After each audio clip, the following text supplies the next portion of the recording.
அலங்காரத்தை வெளியில் காட்டாதீர்கள்னு அதான் சொல்லியிருக்கும் போது எப்படிங்க இன்னைக்கு இஸ்லாமிய நிக்காக்கள்ல எல்லாம் பயங்கரமா பிள்ளைகளை மேக்கப் பண்ணி ஜிகு ஜிகுன்னு பட்டு சேலை கட்டி அல்லது டிசைனர் ட்ரெஸ்ஸை போட்டு அந்த ஃபுல் ஸ்டோன் இருக்கிற அந்த ட்ரெஸ்ஸுக்கு பேர்லாம் லெஹங்கான்லாம் ஏதோ சொல்றாங்க.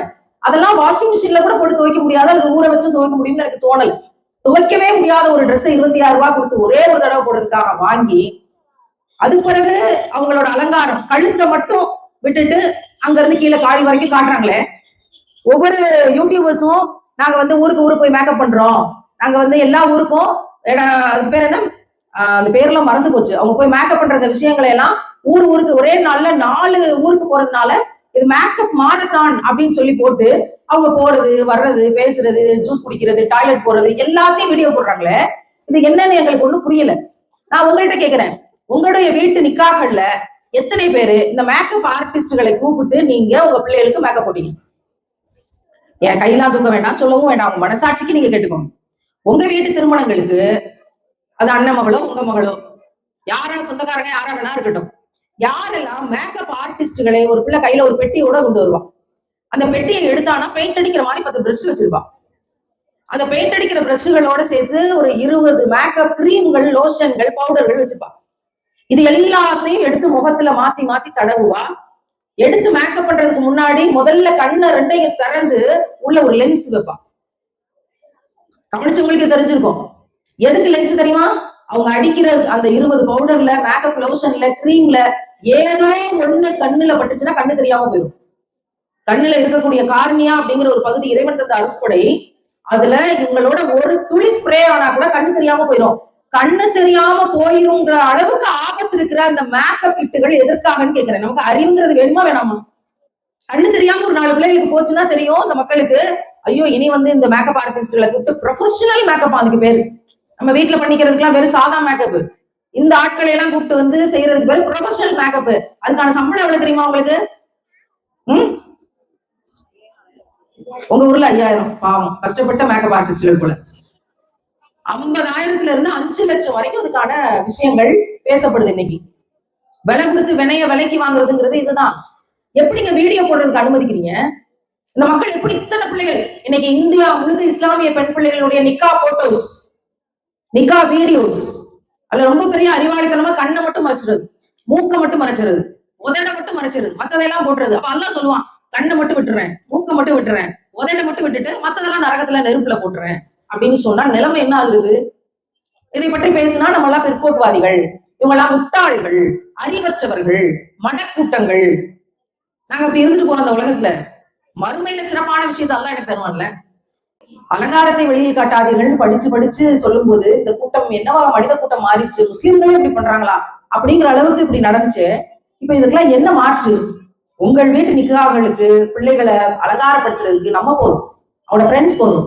தயவு செய்து இந்த ப்ரொஃபஷனல் மேக்கப் ஆர்டிஸ்ட்கள் எல்லாம் கூப்பிட்டு, ரொம்ப மோசமான விஷயம் இன்னைக்கு மெஹந்தி கல்ச்சர்னு ஒன்று உருவாயிருக்கு பாத்தீங்களா? கோன் மெஹந்தி. முன்னாடி எல்லாம் மருதாணி அழகா அம்மியில அரைச்சு நடுவுல கையில ஒரு வட்டம் தட்டி விரல்களுக்கு குப்பி போட்டு அது மருத்துவமா இருந்துச்சு. அந்த இலை சாறு 1/2 மணி நேரம் உங்க தோல்ல உறிஞ்சப்படும் போது விரல் நுனிகள்லயும் எனர்ஜி பாயிண்ட்ஸ் இருக்கு, உள்ளங்கையிலயும் எனர்ஜி பாயிண்ட் இருக்கு. அதை அப்படி படைச்சிருக்கான். அந்த எனர்ஜி பாயிண்ட்ஸ்ல மருதாணி இலை சாறு நல்லா திக்கா வைக்கணும். அப்பதான் அது 1/2 மணி நேரம் உறிஞ்சும். இலை சாறு உறிஞ்சும் போது நிறைய சூடு சம்பந்தப்பட்ட நோய்கள் நம்மளை விட்டு விலகுது, கிளியர் ஆகுது. அந்த எனர்ஜி பாயிண்ட்ஸ் ஒழுங்கா வேலை செய்யுது. அது ஒழுங்கா வேலை செய்யும் போது சுத்தப்படுத்துது. இதெல்லாம் நடந்துச்சு மருதாணினால. இன்னைக்கு அதை கோனுக்குள்ள போடுறேன்னு போட்டு அது கெட்டு போகாம இருக்கிறதுக்கு கெமிக்கல்களை ஊத்தி கோன் மெகந்திங்கிற பேர்ல பூ, இலை, செடி, கொடி, விளக்கு, விளக்கமாறு எல்லாத்தையும் அதுல வரையுது. ஒண்ணு விடுறது கிடையாது. இங்கு சில காம்பவுண்ட்ல எல்லாம் எழுதிருப்பாங்க, இங்கு பெயிண்ட் அடிக்காதீர்கள், இங்கு படம் வரையாதீர்கள், இங்கு எழுதாதீர்கள், இங்கு சிறுநீர் கழிக்காதீர்கள்னு எழுதி போட்டிருப்பாங்க. அந்த மாதிரி நம்ம கையில இனிமே எழுதணும், இங்கு படம் வரையாதீர்கள் அப்படின்னு கையில எழுதி வைக்கணும் போல. எந்த கை கிடைச்சாலும் வாங்கி எதையாவது வரைஞ்சு தள்ளிடுறாங்க. அதுல ஒரு ஃபெஸ்டிவல், ஒரு சந்தோஷம், ஒரு கொண்டாட்டம். ஆனா பொன் மெஹந்தி போட்டிருக்கேன் பாத்தியா, இந்த டிசைன் போட்டிருக்கேன் பாத்தியா, இது போட்டிருக்கேன் பாத்தியா. நரகத்துக்கு போறதுக்கு எவ்வளவு ஆசை. ஏன் கோன் மெஹந்தி போடக்கூடாதா அப்படின்னா போடக்கூடாது. ஏன் போடக்கூடாது? அலங்காரத்தை நீங்க வெளியே காட்டுறீங்க. அப்புறம் இலை, செடி, கொடி அப்படிங்கிற இலைச்சாறுகள் மூலமாக வரைஞ்சு ஒரு காலத்துல நிறைய சமயத்தை சார்ந்தவர்கள் குகைகள்ல இருந்து அந்த இலைச்சாறுகளை பூரா குகையில பூவா, செடியா, கொடியா, மரமா, பழமா, காயா வரைஞ்சு டிசைன்ஸ் வரைஞ்சு அதை அவங்களோட வழிபாட்டு முறையோட வச்சிருந்தாங்க. அதை கொண்டு அவங்க சாமி கும்பிட்டாங்க, அதை கொண்டு அவங்க வணங்கினாங்க, அதை கொண்டு தியானம் செஞ்சாங்க. அவங்க வழிபாட்டு முறைகளில் ஒன்றாக இருந்த அந்த கலாச்சாரத்தை இஸ்லாத்தினுடைய கைகளுக்குள்ள, பெண்கள் கைகளுக்குள்ள கொண்டு வந்தது இட்ஸ் a கைண்ட் ஆஃப் ஷிர்க் அப்படின்னு ஒரு முஃப்தி பேசுறார். இது ஒரு வகையான இணை வைப்பு. இப்ப அந்த முஃப்தி பேசுறதெல்லாம் பொய்ங்க, அவருக்கு அறிவுங்கிறதே கிடையாது அப்படின்னு பேசக்கூடிய அறிவாளிகள் கோல் மெகந்தியை கையில வச்சுக்கிட்டு அதை 10,000 ரூபாய் கட்டி கோர்ஸ் படிக்கிறேன்னு படிச்சு எல்லா கல்யாணத்திலையும் கோல் மெகந்தியோட போய் 5 லட்சம் வரைக்கும் சம்பாதிக்கிறாங்களாம் ஒரு கைக்கு மருதாணி போடணும். நடிகர் நடிகைகள்லாம் இருப்பாங்கல்ல, அவங்க எல்லாம் வந்து உடையையும் வித்துட்டாங்க, உடலையும் வித்துட்டாங்க. எந்த நடிகை எவ்வளவு ட்ரெஸ் கம்மியா போடுறாங்களோ அதுக்கு தக்கன காசு, அதுக்கு தக்கன மார்க்கெட்டிங், அதுக்கு தக்கன வாய்ப்பு. அவங்களுக்கு நிக்காஹ்னு ஒண்ணு நடக்கும்ல, கல்யாணம் நடக்கும்போது மெஹந்தி வைக்கிறதுக்கு யாரை கூப்பிடுறாங்க தெரியுமா? இஸ்லாமிய பிள்ளைகளை தான் கூப்பிடுறாங்க. ஏன்னா அவங்கதான் அந்த ஸ்பெஷலிஸ்டா இருக்காங்க. இபாதத்திலையும் தியாகத்திலையும் பர்தாலையும் என்னோட முடி கூட அலங்காரம், அதை கூட நான் மறைச்சு கொள்வேன்ற பேணுதல்லையும் முன்னுதாரணமாக இருக்க வேண்டிய முஸ்லிம் பெண்கள் இன்னைக்கு நடிகர் நடிகைகளுக்கு கோல் வச்சு விடுறதுல, மெகந்தி வச்சு விடுறதுல அவங்கதான் ஸ்பெஷலிஸ்ட்னு முன்னுதாரணமா இருப்பாங்கன்னா இந்த சமுதாயம் எங்க போயிட்டு இருக்கு? அலங்காரத்தை வெளியில் காட்டாதீர்கள், இந்த அலங்காரத்துக்கு தூண்டாதீர்கள் குர்ஆன் சொன்னதை மறந்துட்டு. சமீபத்துல ஒரு வீடியோ ஒண்ணு பார்த்தேன். ஒரு பிள்ளைய சேலையை கட்டிக்கிட்டு தலைமுடியை விரிச்சு விட்டுக்கிட்டு ஃபுல் மேக்கப் பண்ணி லிப்ஸ்டிக்கை போட்டுக்கிட்டு மேடையில நின்று மைக்க பிடிச்சு பேசுறா ஹேண்ட் மைக்கோட. இந்த மாதிரி பக்கத்துல நிக்கிற ஒரு இஸ்லாமிய சகோதரி, அந்த பிள்ளை பர்தா போட்டு நல்ல நிக்கா போட்டு கண்ணு மட்டும் தான் தெரியுது, ப்ராப்பரா நிக்கிறா. இந்த சகோதரி வந்து இந்த கோல் மெகந்தி போடுறதுல பெரிய ஸ்பெஷலிஸ்டா இருக்காங்க. அவங்களுக்கு இந்த விருதை கொடுக்கறதுல நாங்க பெரிய சந்தோஷப்படுறோம். அவங்க என்ன செஞ்சிருக்காங்க தெரியுமா? தன்னுடைய கணவருக்கு கோல் மெகந்தி போட்டு விட்டு இந்த காம்படிஷனுக்காக வெற்றி பெறணுன்றதுக்காக கணவரை உட்கார வச்சு அவரோட 2 கையிலையும் மெகந்தியை போட்டு விட்டு, கோல் மெகந்தியை போட்டு விட்டு நமக்கு அனுப்பியிருக்காங்க. இந்த கணவர் எவ்வளவு பெரிய தியாகம் செய்தார் பாத்தீங்களா?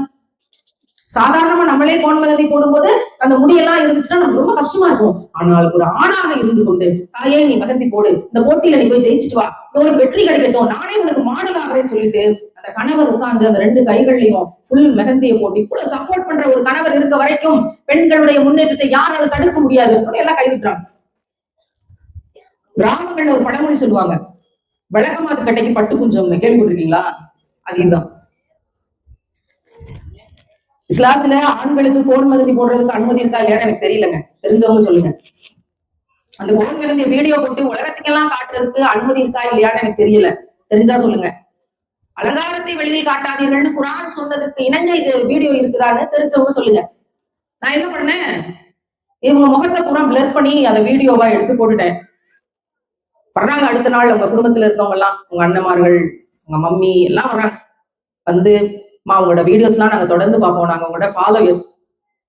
இதுக்கு நான் என்ன பதில் சொல்லணும்னு நினைக்கிறீங்க? நீங்க என்ன ஃபாலோ பண்ணீங்க, என்ன பாத்தீங்க என் வீடியோல? நானும் பொழுது கத்திக்கொண்டிருக்கமே, டிசைனர் பர்தா போடாதீங்க, அலங்காரத்தை வெளியில காட்டாதீங்க, இந்த கோல் மெகந்தியை போடாதீங்க, மேக்கப்புக்குன்னு போய் படிக்கிறேன், ப்ரொஃபஷனல் மேக்கப் ஆர்டிஸ்டா போறேன்னு தருதலை தரத்தை தேடிக்கொள்ளாதீர்கள்னு காட்டுக்கத்தெல்லாம் கத்திக்கொண்டிருக்கமே. நீங்க என்ன பாத்தீங்க எங்களோட வீடியோல? நீங்க என்ன தெரிஞ்சுக்கிட்டீங்க? அதுக்கு பதில் இல்ல. அப்புறம் ஒரு வழியா நாங்க ஹலாலா செய்யற விஷயத்த நீங்க எப்படி எதிர்க்க முடியும், இப்படிதான் ஆரம்பிச்சாங்க. அது வரைக்கும் கொஞ்சம் அமைதியா தான் பேசினேன். ஹலாலான விஷயம்னு நீங்க எதை சொல்றீங்க அப்படிங்கும் போது அவங்க அந்த விஷயத்த ஹலால் நினைச்சிட்டு இருக்காங்க. இந்த வருமானத்தை ஹலாலான வருமானம் நினைச்சிட்டு இருக்காங்க, இது ரொம்ப கண்ணியமா நினைச்சிட்டு இருக்காங்க. பிறகு எனக்கு தெரிஞ்ச விஷயத்தெல்லாம் சொன்ன பிறகு, இது வரைக்கும் எங்களுக்கு தெரியாமல் இருந்துச்சு, இப்ப நீங்க ஏத்தி வச்சுட்டீங்க அப்படின்னு சொன்ன பிறகு அவங்களோட ரெக்வஸ்டுக்காக நான் அந்த வீடியோவை டெலீட் பண்ணேன்.